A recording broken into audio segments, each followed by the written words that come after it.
With so many options, why choose Arizona State University? For me, the only online option was ASU because of the quality. Their faculty was really involved with their students and care about your personal journey. The dedication to my personal development from my professors, that's been extremely valuable to me. Earn your degree from the nation's most innovative university. Online. That's a degree better. Explore more than 350 plus undergraduate, graduate, and certificate programs at asuonline.asu.edu.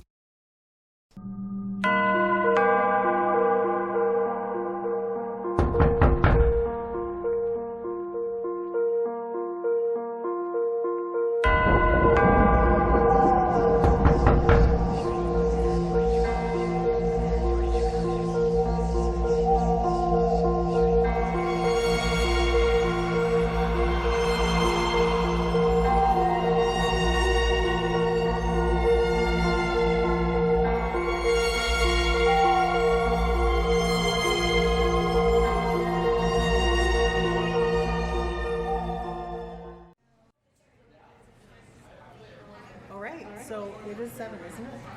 Yes. All right. My Fitbit died. Hello, everybody. Hi, Happy everybody. Halloween. Happy Halloween. How's everybody doing tonight? We're all good. We're all good. Spooky. Make it spooky. Ooh. We want to share spooky stories with you. With some spooky people. So I'll start off. So I'm Jas. I'm with Giving Up the Ghost podcast, Winnipeg's first and only paranormal podcast. And to my right, I have the lovely Ashley from the Winnipeg Paranormal Group. Hi, everybody. Thank you so much for coming out tonight. We appreciate it. So tonight, Spirits with Spirits Halloween edition, it's going to be Talking to the Dead. In saying that, we have special guests. We have Lynda McEachern Toro present. She's a medium psychic locally here. And then we have Amy Potten from Regenesis. She as well is a medium psychic. So we're going to have them come up and we're going to interview them, do some Q&A, ask questions, and any other pertinent information that we want to know, or just how they communicate, or anything to do with contacting the other side, I guess, right? Yeah. And then the second half, we'll have an open forum for ghost stories. If anybody has any ghost stories to share, we'd love to hear it, because that's what we're here for, is sharing the ghost love. All right. So Amy and Lynda, would you join us on the stage, Would you please? kindly come up to the stage, please? Scooch on in. Hi. Welcome. Hello. Hello. Snuggle in, girlfriend. I will. So we'll share mics Okay. for each of us. All right. I sing the high notes, you sing the low notes. So we've been, as far as the podcast goes, we've been wanting to interview these girls for quite some time, just with busy schedules, and we don't always record, and they're always off doing all the medium and mystic markets and all the good stuff, and plus their own daytime jobs. And Lynda's busy teaching, she says. So we'll start off the evening again. So we've got Lynda and we've got Amy. Who wants to go first, girls? No. I guess So me. it's going to be. Anyway. You're not talking about me. So Amy Potten, if you've ever seen the local, for lack of a better word, psychic fairs, she has the fairs and the markets. They're a beautiful thing to go and attend, and it gives you a nice sampling that when you go to these markets, you can choose services from all types of people, with intuitives that have card reading abilities, flame reading abilities, Wax reading. So let us fill us in. Tell us some of your ladies what they do. So this weekend, November 2nd and 3rd, you can find Julie doing mediumship, tarot, floral essence readings. What else are you doing, Julie? Crystal reading, She can do it all. And she's got the greatest energy. She's a lot of fun. Magic. We're also going to have Lynn Woligrowski doing the flame reading that you were talking about. Yep. I think you also offer that sometimes too, right? Krista Keller-Menard's going to be there doing mediumship, psychic work, Reiki. Do you remember seeing any of the other people? There's a whole slew of people that are so gifted, so talented, and so authentic. Yeah. So where's that again this weekend? Four Crowns Cafe, 1030 McPhillip Street. And admission is Free. free. Who doesn't love free? And Lynda, are you going to be there this weekend? No, I am not there this weekend. I have family obligations. Gotcha. Yeah. Otherwise, I'm normally there. Yeah. See, I'm bad co-host here. I'm supposed to be sharing the mic. We're sharing, we're good.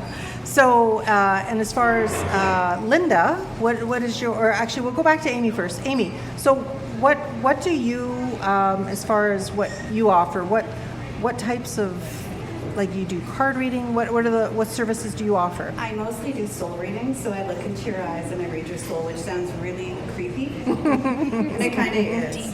It's deep. Yeah. Like, I touch you where it hurts. Nice. In a good way. Of course. So you can live your most authentic, happy life. Excellent. And how long have you been doing this for? Since ever I can remember. Yeah. Professionally, 7 years. Okay. All right. You could get my nerves, eh? I'm very nervous, everybody. She's so very nervous. Just excuse me. So if we bounce between Lynda and Amy. That's different. That's very private and personal, so I'm much better at that. Yeah. And then as far as when you do readings and that, have you ever been able to connect people, like with a loved one or Absolutely. So that was my first gift that came through when I was just a small little lass. Can you tell us how that went? From what I remember, it was probably about 2, and it was my grandmother, and she was about to die the next day. Oh. And so that information was coming through. She was already in a coma, and so it kind of weirded my parents out when I'm like, Grandma's dead, and Grandma wasn't dead yet. Okay. So yeah, that's kind of where it started. And now it's I've worked on my skills a little bit better, so I don't just come up to people and be like, Grandma's dying now. Yeah, no kidding. We don't do that. No, we frown upon that. It's kind of rude. Yeah. And then with the clients that you do have, like, do you just do locally here in the city? Or? I travel all over northwestern Ontario, Alberta, Saskatchewan. I kind of go everywhere I'm needed. Right. And that would be as Regenesis, right? As Regenesis. Yeah. Okay, cool. And how long have you been doing the psychic medium markets? 2 years. 2 years. Seems like a lot longer, doesn't it? Cool. It seems like a heck of a lot longer, and we've got a beautiful following now. Yep. When I say great readers, it's not just like me talking myself up. It's like they're genuine. You need to come and meet these wonderful women. For sure. And I'm not anti-men. No. Just no men have applied. No, we totally get that. And then as far as when you're reading for somebody, you say you look in their eyes, right? Like I'm doing to you right now. But you know everything, so I mean, it's just, anyway. Good things. It's all good. I come in peace. I'm not evil that I know of. But in any event, so can you tell us any prolific readings that you've done? Of course, with anonymity, like not names or anything, but can you tell us what one of the most prolific readings that convinced you that there is more to this life? That's convinced me. Yeah. I've always known, so that's a tough question for me. Okay, And so I think that's why I was nervous. Yeah. So I guess, like, as far as like when you've worked with people, what's one of the stories that sticks out in your mind that you help connect people with somebody that they've lost? There's so many. At Arizona State University, we're bringing world-class education from our globally acclaimed faculty to you. Earn your degree from the nation's most innovative university. Online. That's a degree better. Learn more at asuonline.asu.edu. Is it okay if I use cuss words? Yeah. Oh, yeah. Hello. We're all about the swearing.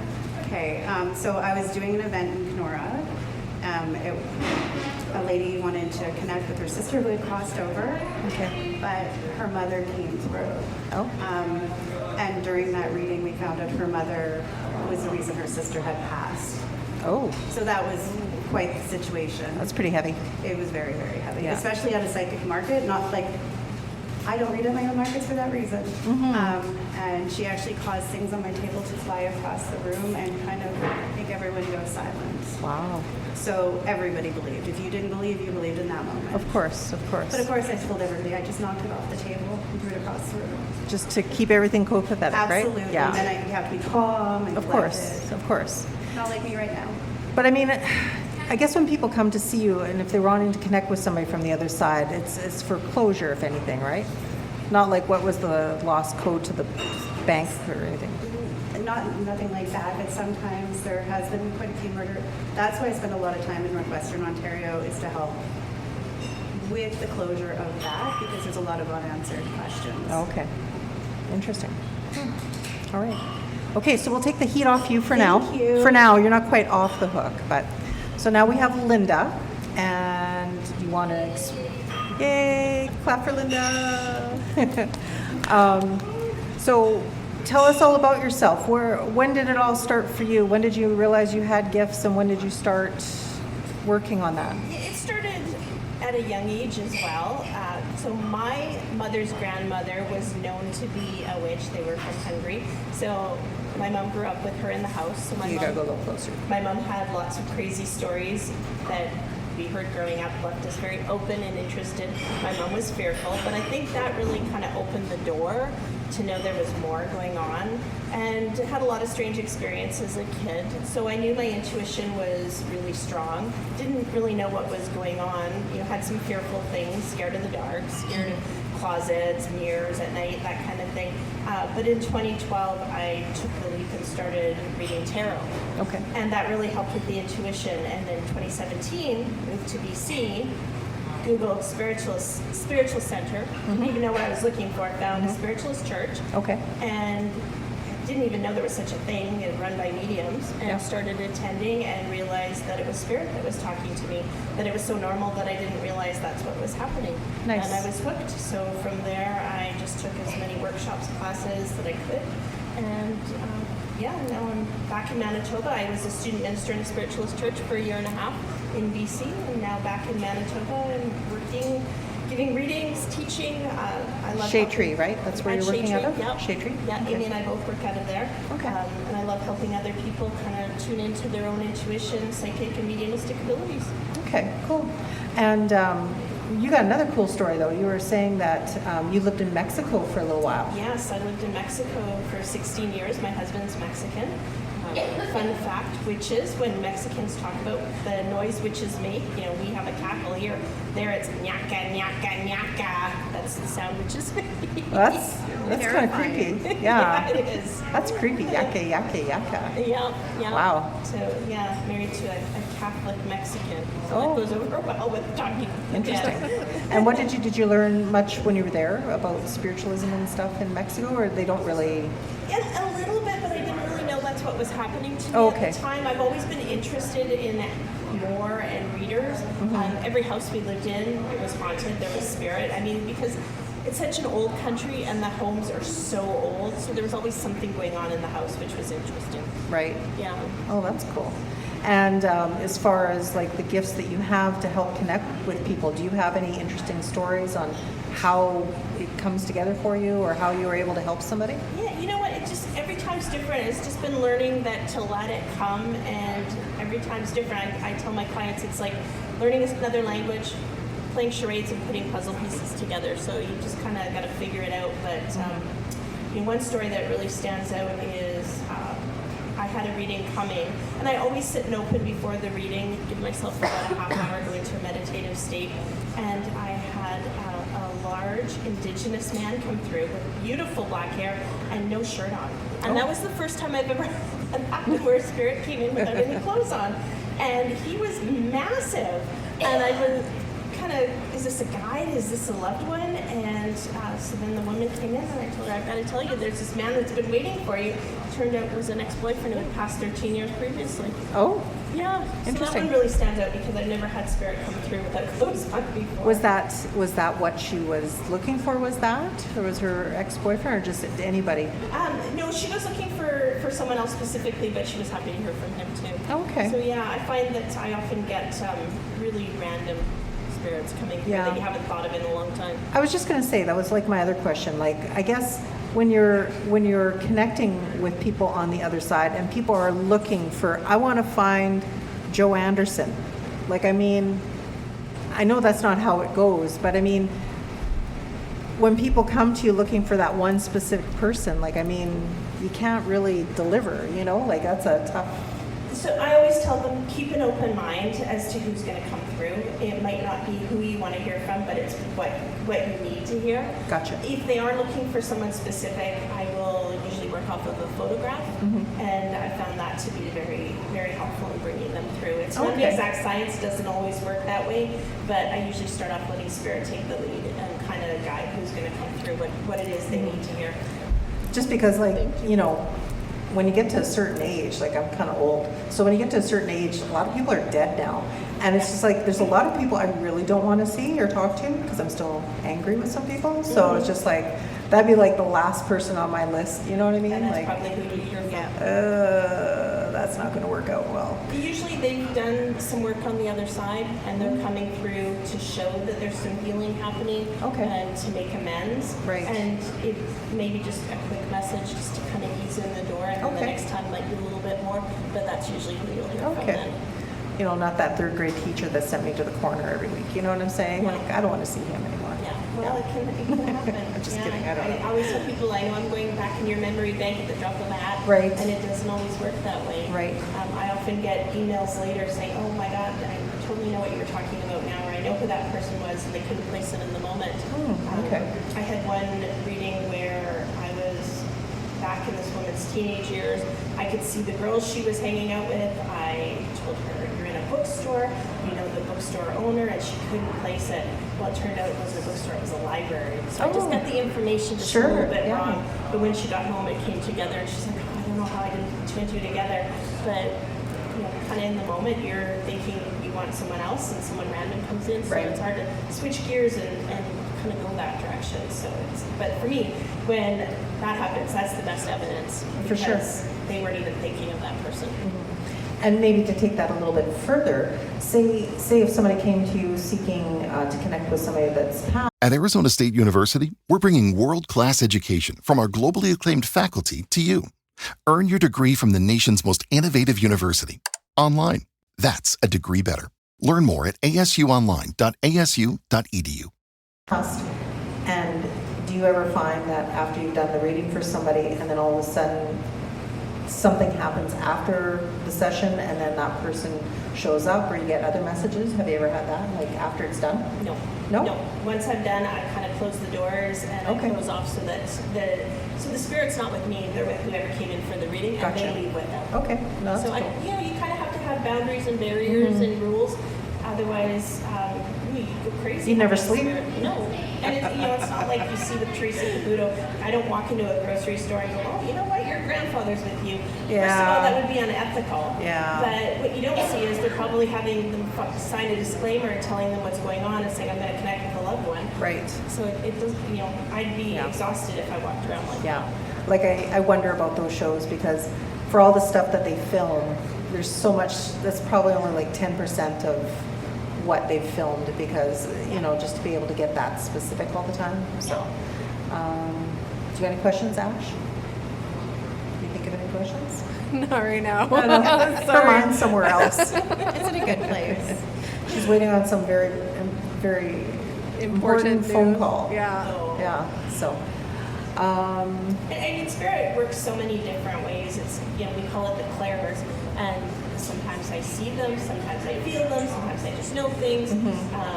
One time I knew that the person in spirit had a tracheotomy because I could feel it. I don't know what that feels like, but I knew that's what I was feeling. Wow. And then one time I knew someone in spirit was eating an onion like an apple because I could taste it, or I knew that they like chewing tobacco. I've never tasted that, but I knew that's what was in my mouth. Right. So it's just bringing through the evidence exactly as you get it, and not trying to get in your head to figure it out because it's not for me.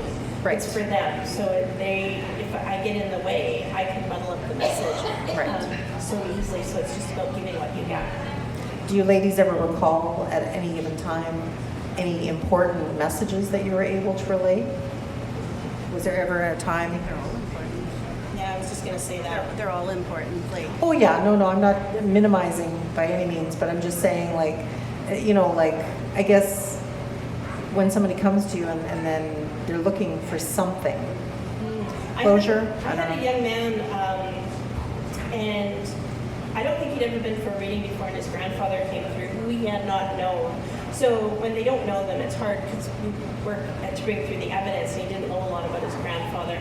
So his grandfather was showing me that he was concerned with how he ate. He would stand at his counter and snarf his food. And so grandfather was showing me his apartment and how he was eating. So I told him that, and I freaked him out a little bit. I think he thought I was spying on him. So, how do you know what my apartment looks like? Oh, that's interesting. Grandfather Yeah. showing me. But that's proof right there. I Yeah. mean, that's, bang on. So, Exactly. yeah, Yeah. for sure. There's probably a lot of that though. Like, how do you know? Yeah. Were, Right. were you surfing my Facebook? Were you doing all these things? Right. You just know. Yeah. And we don't question the why. Once you Right. let go of that why, Right. it's smooth sailing. Yeah. And then, so when you say that, you have to close yourself off so that nobody else, comes through after the fact when you're reading for somebody and working with somebody, for yourself in your personal life, like, I guess you have to protect yourself too, right? Like, Yeah. because if it comes through all the time for you, that would drive you crazy. So I'm different from you that way. I'm Yeah. open all the time. Oh. And I've tried all the tools, all the things they said, but I think my gift is supposed to come at night. Okay. So, Yeah.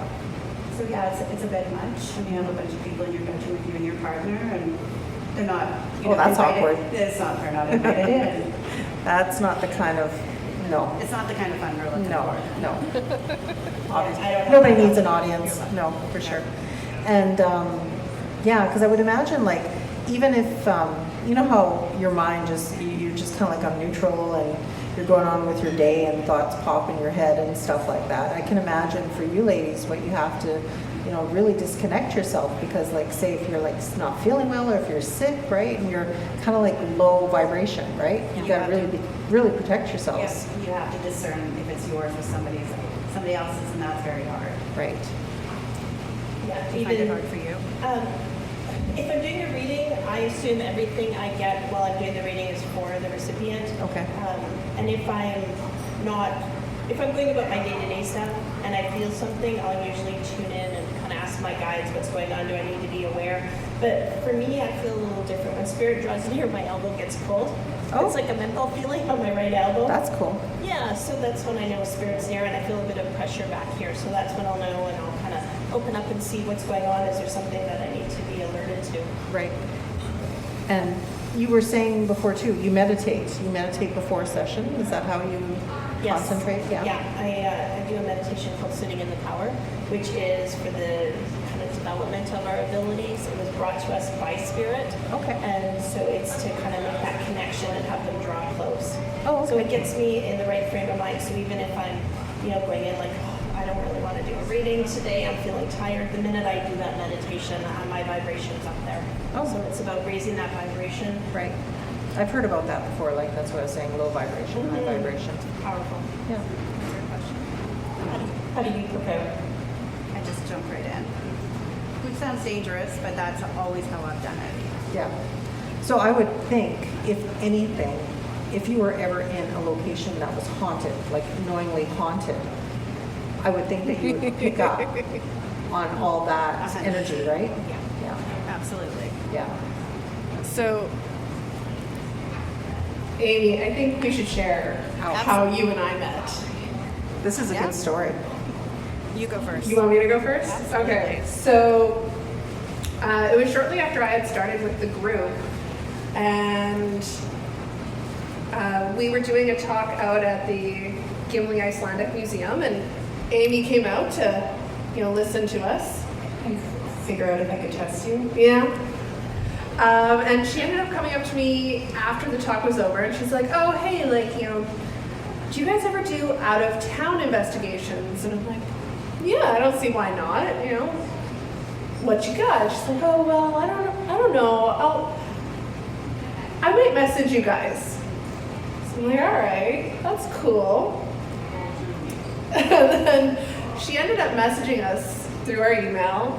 And like I said, I had just started. So Amy's case was my very first case that I got to take the lead on. And so she messaged us, and you were like, I've got some stuff going on. I live in Winnipeg Beach. Can you? I had a lot of stuff. You had a lot of stuff going on. Yeah. Can you guys come out and meet with us and meet me and come investigate my house? And part of our procedure is that we like to meet the client first and kind of get a feel for the house and, walk through the house, see the layout, decide on the size of team, things like that. We don't just jump into an investigation. So, but because you were so far away, we had decided that we were going to meet in Winnipeg because you were coming in for something. I think I came in for another investigation at Maybe. the Marlboro. Maybe. It was. Sorry. So we met at a Tim Hortons and we get into it and we're like, okay, so like, you know, what's going on? First, you know, question is like, well, what's your address? And you gave it to me and my face just went like completely white and Kelly took over the rest of the interview. And I don't think I said anything to you at that point. It was after the investigation. Yeah, so I called my mom and I'm like, this is gonna sound really, really weird, but what is Nanny's address out of the cabin? And it turned out that it was the same house that Amy was in. So Amy was living in my grandmother's previous cabin. So kind of, yeah, it was. It was like, Freaky. okay, there's a reason that this was my case. And yeah, you know, we were able to go out and I brought all of these old pictures of the cabin from like 30 years, 40 years prior. Me as a baby crawling around in the house. And you got my daughter to look at it. Yeah. She was the one having the most experiences in the house. Yeah. So it's not like when a spirit comes to see me, like through mediumship. This was out of control. Because Yeah. I couldn't see this figure, but my daughter could. And we thought she was going a little loopy. But she wasn't. She wasn't, no. But yeah, so we like cleared up some information because you didn't think anybody had died in the home, and I was able to confirm that there was one known death, which was my uncle. In my kitchen. In your kitchen, yep. Wow. Yeah, so it was really an interesting experience, like how spirit connects different people, which you never know until you actually meet them why you're meeting them. But there's always a reason. And it was a great experience. It was. You did find other spirits in the home, though. We did. There was actually quite a bit of Big activity. 7 or something like that. But we were close to the water, so Yeah, there was a lot of transition in there. it was really neat meeting you like that. It was. And your uncle still resides in the home. It wouldn't surprise me. They loved it out there. And the new people who live there just let things happen instead of being freaked out about it. Oh, that's awesome. So it's just stuff moving in the kitchen, pictures dancing on the wall, that kind of stuff. Typical everyday stuff. Yeah. That's always fun. So that's how we met. Typical everyday stuff. In my home, yeah. Have you helped people when they're about to transition over? Have you? Yeah, so I'm also a spiritual healer. So I help people when they've gotten close to transition, during transition, sending them healing. I've had experiences with helping spirits that were stuck crossover. Sometimes it's rare, but it does happen. Sometimes they're hyperfixated on something on this side, so they don't know that they've passed on, and it can happen. So I'll tell you when I was kind of a bizarre story when I was first going down this rabbit hole into mediumship. I have a girlfriend in BC who's a medium, and we're right on par. Our development was the same, so we practiced a lot together. And I was nervous in the beginning to do readings, to have people sitting there staring at me. So I do photo readings and work with that, and I'd write it down and send it to people.